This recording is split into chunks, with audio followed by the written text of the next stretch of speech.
And not only did they come, and it wasn't a half-hearted one, the person paid the full asking price for their home that helped them get out of their debt and saved them from financial crisis. Now, think about that.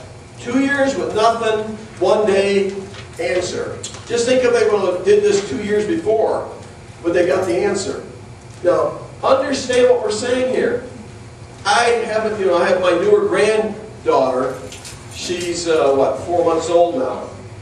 Now, she's not happy like my grandson that Nathan has. Joel's baby, she tends to be a grumbler more. You got to keep her happy a little bit, and then she's already complaining again. You kind of get used to her complaining and whining and fussing. You sometimes ignore her. But guess what babies do to get your attention?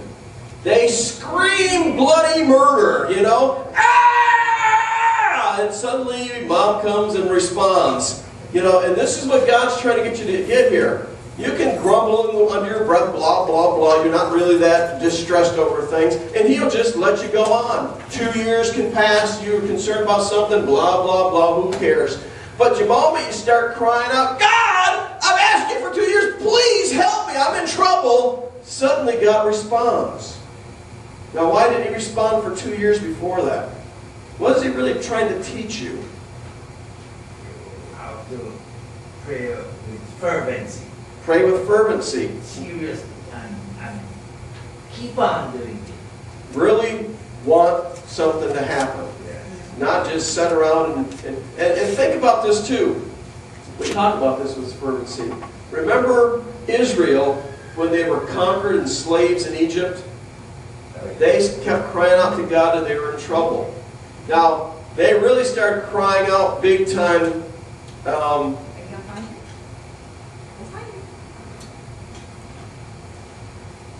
The little one, yeah, I guess he's not staying well in there with the other kids. Anyway, when Israel sat there and cried out, it says God heard their cries and came down. And what did He do to answer their prayer? For Israel, He sent Moses. Now think about that then. Okay, His answer was Moses. Now, He sent Moses. He didn't come as an adult. He started as a baby. So while they're suffering in need, they had to wait for the answer. They asked, and they had to wait 80 years for the guy to grow up, to have his training, to have his faith, to have his experiences, so God could trust him to lead them out of the bondage of slavery. Now, 80-year wait for an answer to prayer. Did God hear them on the 20th year? He already answered them. They didn't see the answer. On the 40th year, God had already answered, but they didn't see the answer. They didn't see it.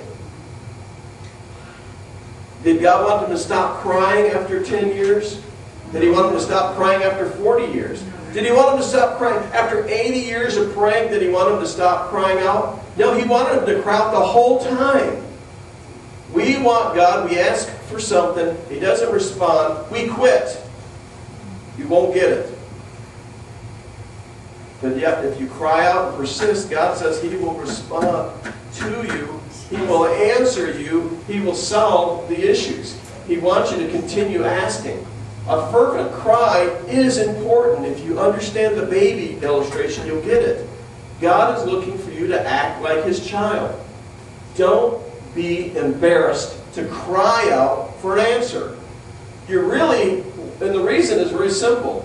If you really cry out to Him, what are you really doing? Isn't it a representation of an unconditional surrender to a holy God? You're saying, no one else is going to help me. You're the one. I unconditionally surrender to your will, and there's no one else that's going to help me. And if you want to go try to get help from a friend to do this and all that, all the things you're going to do, you're just wasting your time because you're not truly surrendering and expecting God to answer you.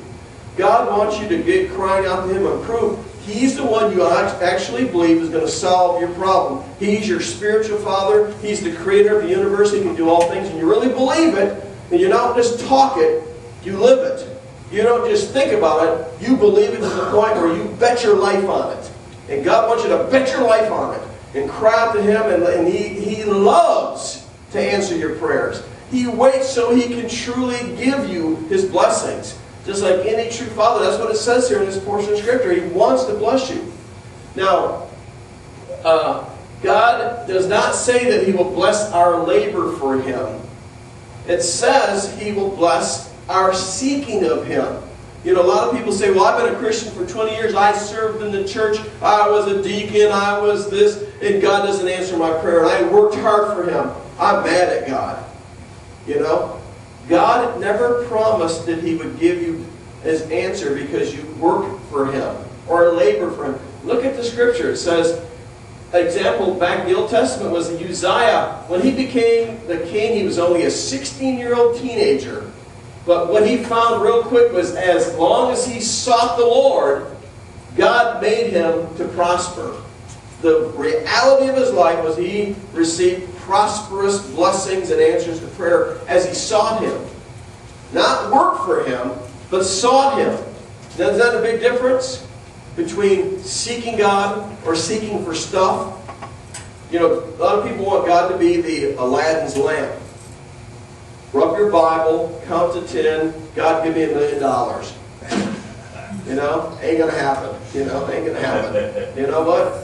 But you seek God because God wants to walk. You go back to the beginning in Genesis. What does it say? God made Adam and Eve, and it doesn't say He left presents at the gate every day. It says they came and met Him and walked with Him face to face, and they had fellowship with Him. He has a relationship. He's a person, not a thing. Just like you want a relationship with your children. God wants a relationship with you. He wants you to seek Him for who He is, Him. He wants you to talk with Him and be a part of His life. He wants to pour out to you just like you love to bless your children. He wants to bless you, but He wants relationship. Relationship is priority here. He wants this, first of all. And while this king, as a teenager, got it, he understood that God wanted to be a part of his life. He received definitely physical evidence in the country. People knew he was being blessed as the king because of his seeking truly to know God. Now, the relationship, again, I repeat, is more important than stuff, more important than things. God wants you to love Him. Psalm 27:4 builds on that thought. One thing have I desired of the Lord that I will seek after, that I may dwell in the house of the Lord all the days of my life, to behold the beauty of the Lord and to inquire in His temple. Notice what he's trying to do. Communicate with God, fellowship with God, worship God. He says those are the things that are important. I want to be connected with God. And by that thing, that's his one thing he understood. With that, David received great blessing. He's famous all these thousands of years from this point because he sought God in this manner. It wasn't put on like politicians. It was real. He served God as the king, and he counted the cost. He was willing to have people not like him to serve God. He was willing to do that which was right before God, no matter what other people thought, whether they liked him or voted for him or didn't vote for him. He sought God and took the cost there. And he found the supernatural blessing of God was well worth any expense of not being popular in certain days while he was king of Israel. You hear what I'm saying? And so we need to see the importance here, even as a king's example. Now, secondly, the issue of the command is ask, seek, and knock. God wants you to be smart enough that after you believe, when you ask God for something, and you believe that it says in there, whoever asks will receive. If you believe it, the second thing is you need to begin to seek the answer. Seek the answer. In other words, use your eyes and look for the answer. A lot of people pray and they want to have God knock them on the head. And remember the old story about the funny one is the guy, the flood was coming and he's in his house and the flood's coming up in the house and a guy comes up and says, hey, the flood's coming, you jump in my car and I'll get you out of here before the flood comes. Nah, I'll just trust God. Okay, the flood starts coming, it gets up to his house, guy in the boat comes by and says, hey, jump in, the flood's really wrecking everything. No, I asked God, I'm waiting for God to get me. No help. Said, okay, goodbye.